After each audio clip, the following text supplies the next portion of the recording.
Well, hello there, motherfuckers, and welcome to your Raw review. You might be asking yourself, Brad, what are you wearing?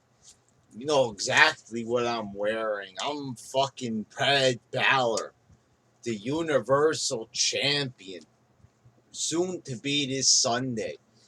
Now, I don't look much like a star.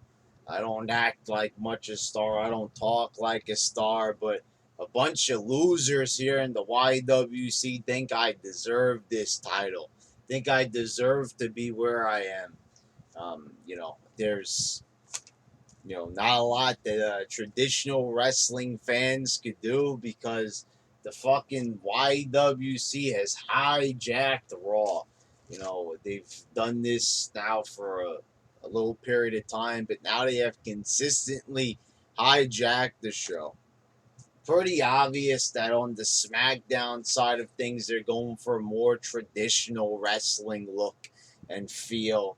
And then you got Raw that just, does the internet wrestling thing. Sami Zayn, Finn Balor is like this unbeatable guy, and he's even smaller than Seth Rollins, which is just fucking comedic.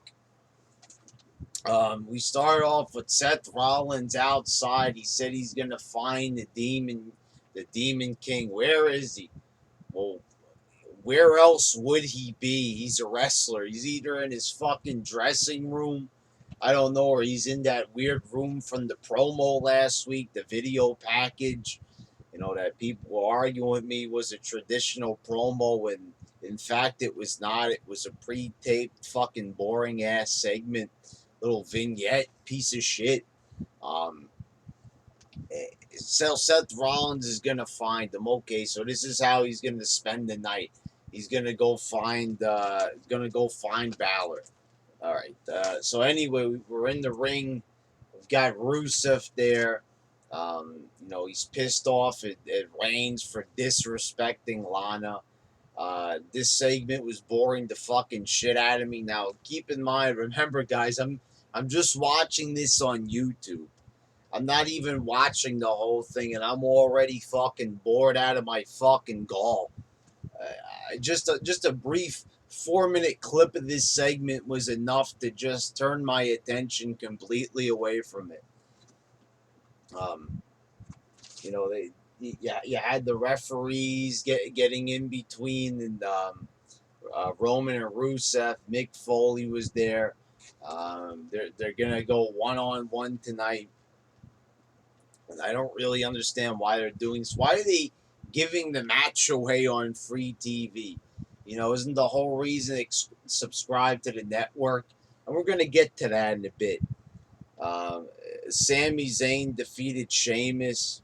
Cesaro was on commentary. I didn't get to hear the whole thing, of course. But what I did hear is could Cesaro at least sound a little bit more enthusiastic to be there? Jesus fucking Christ. This is what I always say about Cole and Brian Sex Addict. They don't even sound excited to be there. Well, Byron Sex Addict sounds a little bit excited to be there, but I wouldn't even really go that far. He's more just like a fucking maniac. This is fun. He's just a fucking crazy man, I think. Um, and he didn't sound excited. Cesaro didn't sound excited. He sounded kind of like Michael Cole. I guess you could say he was a bald Michael Cole. He jumps up on the apron to distract Sheamus, and Sami Zayn beats him with the haluva kick.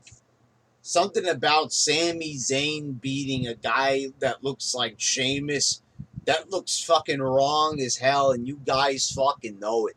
Even you fucking jobbers here in the YWC. Seeing a guy that looks like Zayn beat Sheamus, is this really what we want? Are you guys happy with the way how this looks, that a guy the size of Zayn, a guy that looks like Zayn, is beating Sheamus? Does this sit right with anybody? Of course it does, though, because Sami Zayn is great, so this makes perfect sense to everybody. backstage you have Sheamus and and Cesaro. They're trying to go at each other, and this is all I've noticed on Raw. It's just all people being held apart from one another. Like, like, okay, they're kind of repeating the same thing over and over again with the fucking referee separating everybody. Enough is enough already. Showing the goddamn fucking same thing segment after segment. They just showed this shit in the first fucking segment, and now they're already back to referees separating guys. Mick Foley intervenes. Instead of wearing his suit this week, he's back to the flannels. I guess maybe they thought, he didn't feel Mick Foley enough. Maybe they were listening to my video saying, it's not really fun having Mick Foley on Raw. It's kind of fucking boring. He's not really being himself. He's like a more serious Mick Foley, which I don't really like. That's not really Foley. Foley can be serious. We've seen him cut some great promos and do, serious things, but when he's in an authority figure, I think I'd prefer a more comedic Foley. So we're going to get a best of 7 series between Cesaro and Sheamus. Is this really what we want? Like, who the fuck was asking for best of 7? Every time I see a Cesaro Sheamus match, I can't wait for it to be over. Now we're probably going to get, 7 more matches, unless, somebody wins, enough times that they don't have to have a 7th match. But for fuck's sake, 7 fucking matches like this is fucking Benoit and Booker T. A best of 7 series. The first one's going to be at SummerSlam. Why the fuck do we need this? Are we really going to have to sit through this many matches? Like, the fact that we, could even possibly just get 4 matches if one of them does a clean sweep. That's already too many fucking matches between these guys. So, you're telling me it might take up to 7 weeks to conclude this feud? Holy fucking shit. You had the New Day against the Dudleys. They did the whole little first there's a little miscommunication issue. They're making the Dudleys look like a bunch of idiots. I know they're trying to help out the younger tag teams, but here's the thing. They're helping out the younger tag teams. New Day are already established. They're the fucking tag champs. Why are they not working a program with some of the other guys? I don't get it. Why are they not working a program or something? Instead, they're just using them as enhancement talent. They're happy with this. I mean, maybe they're just happy they don't have to work for fucking DNA. But I don't really fucking get why the hell that is. But, they want to just job them out constantly to teams. This isn't helping anybody. Call me a stickler or whatever you want, but I also don't find these Gallows Anderson segments backstage with ring post-itis to be really funny.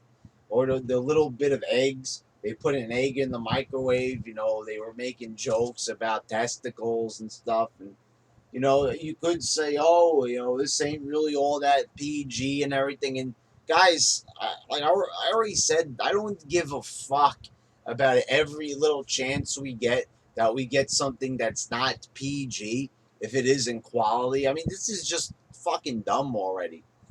It really is. This just comes off as pretty fucking corny and cheesy and fucking campy as fuck. And not that I have a problem with any of those things. I'm just saying that I didn't find it funny. It's a comedy segment and I'm not laughing. People will probably say, oh, you don't have a sense of humor. I have plenty sense of humor, and you guys see that in the vids. This is not fucking funny. Not funny at all. Nia Jax was in another squash match. I guess it was okay. I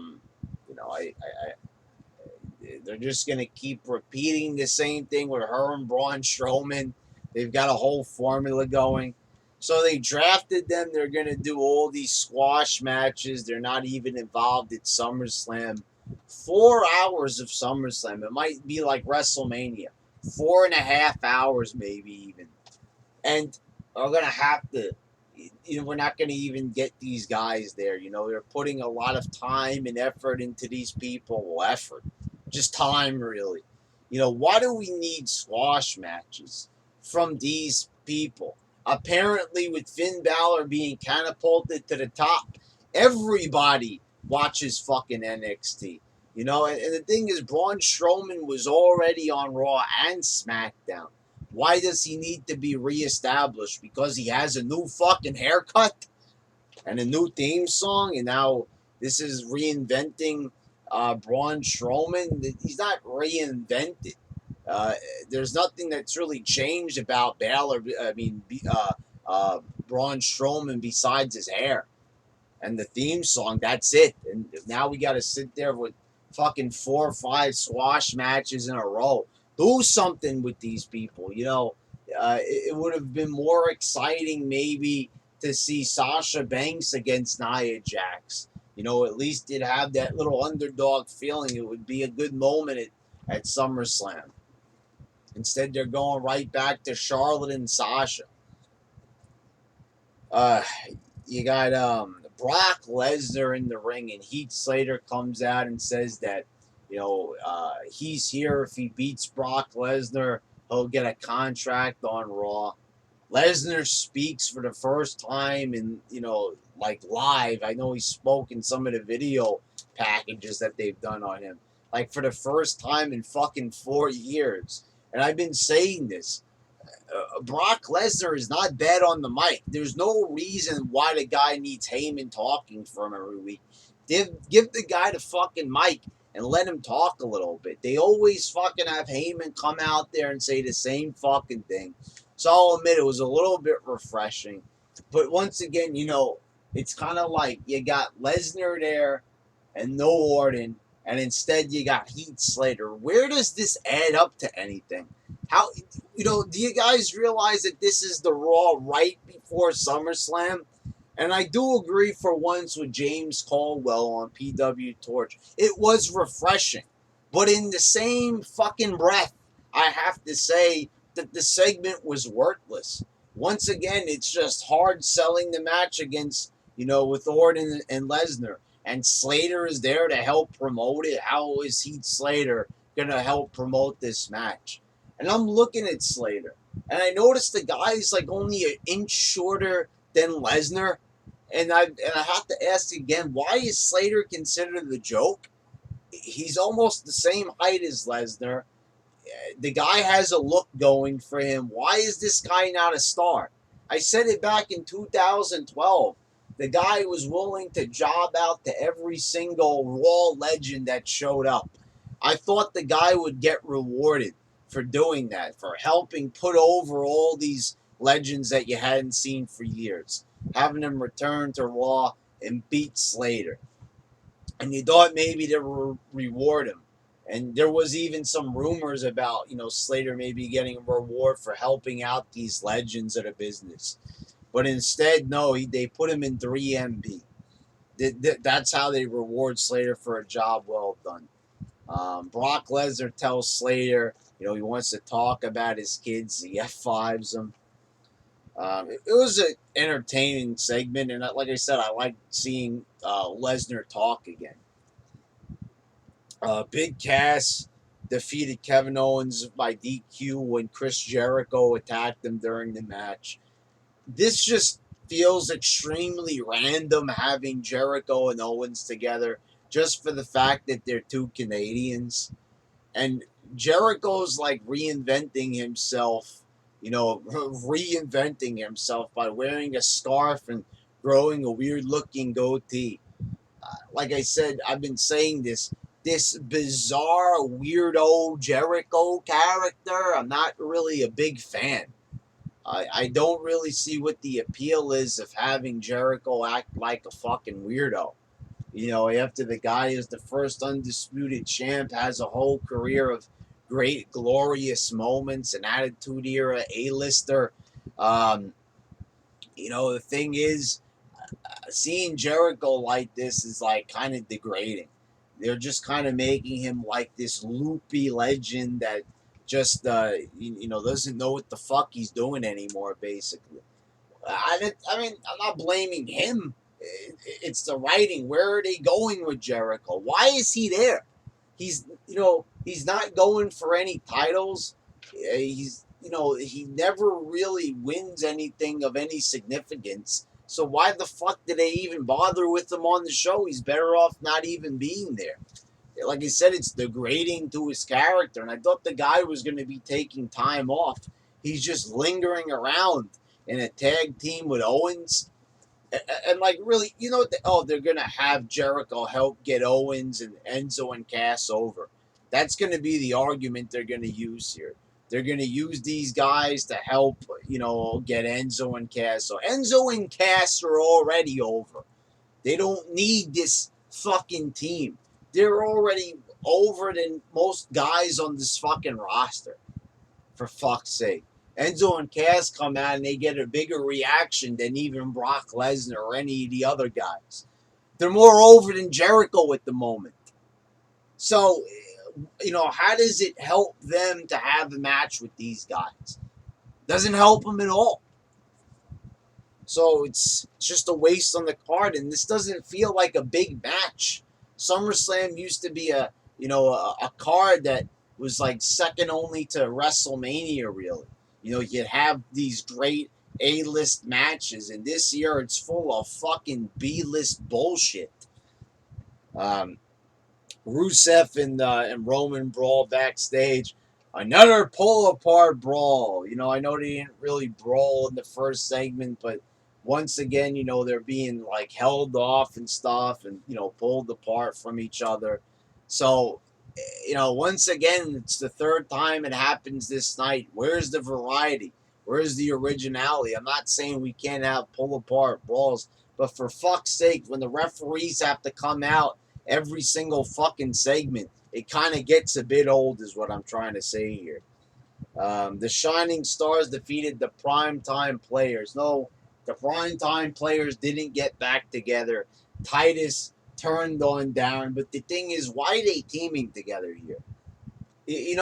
Shouldn't they be trying to getting away from the whole Primetime Players thing? Like I said the past couple of weeks, if they're trying to make Darren Young great again, as they say, shouldn't they be trying to move this guy away from Titus O'Neil? Just get rid of that, association, forget about 2012 and shit like that, have him be his own man. They've done nothing with Bob Backlund. They have a guy here that could help promote Darren Young to the moon. And they're not even utilizing this guy in promos. It's a fucking waste of a legend. A guy that's fantastic on the mic, and you're not even using Bob Backlund. Brad Balor disapproves of this bullshit. What a fucking waste. Once again, what does this match get us? Are we going to have an exciting Darren Young versus Titus O'Neil match at SummerSlam that no one's been looking forward to? I mean, and we had this match like a year or two ago. We're going to have it again. Darren Young was challenging for the Intercontinental title of Battleground. Now he's already in a feud with Titus again. Running around in circles and not getting anywhere in this company. That's what they're fucking doing. Repeating themselves. It's repetitive. Gotta fix my belt. I mean, come on already. It's the same shit over and over. And when it's something else happening, it's something we've seen before, but, done in a different way. It's basically all this shit is we don't even want to see it. A couple of goofballs in the YWC want to see it, but the general audience doesn't. That's why they're moving away from this shit in droves. In droves, motherfucker. In droves. Neville defeated Jinder Mahal. Why did they hire Mahal back? I said this the same thing with Slater. Why did they hire him back? James Caldwell's talking about xenophobia. I didn't know that James Caldwell was a fucking social justice warrior, but apparently he reveals that in his Raw review. Jinder Mahal, is one of those guys that shouldn't be on anybody's list. Maybe TNA, since they pick up all the fucking bird droppings from WWE. But why did we need Mahal back again? Why was this a necessary rehire? Did we really need to have Mahal back in the company? I mean, just so he could lose again. Just so he could lose to Neville. Just so he could, have one match with Slater. This is why they're hiring him back. What a waste of fucking money. You hired a guy back just so you could have more enhancement talent. Half of these guys look like enhancement talent. Look at fucking Sami Zayn. Look at the guy who's going to be fighting for the belt, Finn Balor. These guys don't look like stars. You don't need a Jinder Mahal. You already have an NXT full of jobber-looking motherfuckers. Seth Rollins is in the ring. He's trying to look for Balor. He finds Balor. Where's Balor? Well, he's wearing the paint. Finally, wearing the fucking paint. I might not be wearing the paint because I'm Brad Balor. I'm not Finn Balor. Thank God I'm not. But Balor's there. And you know something? I kind of just lost interest. I know, you're going to be, Brad, you hypocrite. You've been asking for Balor to wear the paint. Well, congratulations to Balor. He should have been wearing the paint during his fucking debut. And this is, Rollins' reaction was disappointing. You could have, maybe had, Rollins look a little scared or something. No facial expressions, no good camera angles, no fucking nothing to sell this match. Balor does his wrestling moves. He does his fucking stupid-ass kicks. That's all we got to see here. So, there you go. We've got a guy who looks like a plain-looking Davey Richards motherfucker. Looks like every other guy on the indie roster. And all he does is a couple of Pele kicks. A move that a much better wrestler, AJ Styles, does. And, he's doing Pele kicks. Holy fucking shit. Is this really the guy who's going to be wrestling for a world title? For fuck's sake. I can't even believe. I feel like I'm in a fucking alternate dimension. And that's not a good thing. Some people would say, oh, this is out of the box. This is new. This is refreshing. Do you guys realize how low the ratings are? And by you sitting there and defending Finn Balor at being at the top spot, do you realize what that does? That's giving WWE confidence. That's telling WWE that, oh, you don't need to do anything differently. You're doing everything fine. You really look at this show and you see a good show? What are you looking at exactly? Am I looking at this from the wrong angle? Is my computer upside down or my eyeballs upside down? Maybe I'm looking at this from the wrong way. Maybe I need to get glasses. Maybe I need to stand on my head from across the room while eating a bowl of cereal. I don't fucking know what the fuck I'm supposed to do to be enjoying this show. All I see is a fucking jobber with paint on who wasn't properly promoted, who's horrible on the mic, and who doesn't sell being in the world title match. Thank you very much. That's how I feel about Balor. But, oh, Brad, your videos used to be so much better because you were hearing what you wanted to hear. Everybody's videos are fantastic when everybody agrees. But the minute I start speaking truth, I never said I was in love with John Cena. I never said I was in love with Roman Reigns. But what I said is that they improved. And when I see a guy like Cena compared to Finn Balor, you bet your ass I think Cena is 10 times better. That ain't trolling. That ain't trying to insult the YWC. This material writes itself because it's the fucking truth. You look at a guy like Cena on the mic, and then you look at a guy like Finn Balor. Go ahead, type it into YouTube. Go compare the promos. If you're going to sit there and tell me for one single solitary second that you rather listen to Finn Balor on the mic, you're just lying to yourselves, or you have no taste. You have bad taste. What can I say? Good for you. Go enjoy Finn Balor. He's probably going to be the champion this Sunday.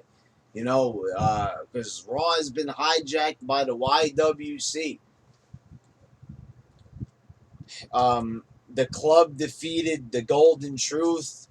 Point, purpose, no reason. New Day runs out to attack Anderson and Gallows. They get out of the ring. Charlotte defeated Alicia Fox. Alicia Fox makes her debut on Raw since the draft. She loses. Sasha Banks is on commentary being annoying. Sasha Banks gets in the ring and she gets beat down by Dana. Roman Reigns in the main event defeated Rusev. And why the fuck did this happen?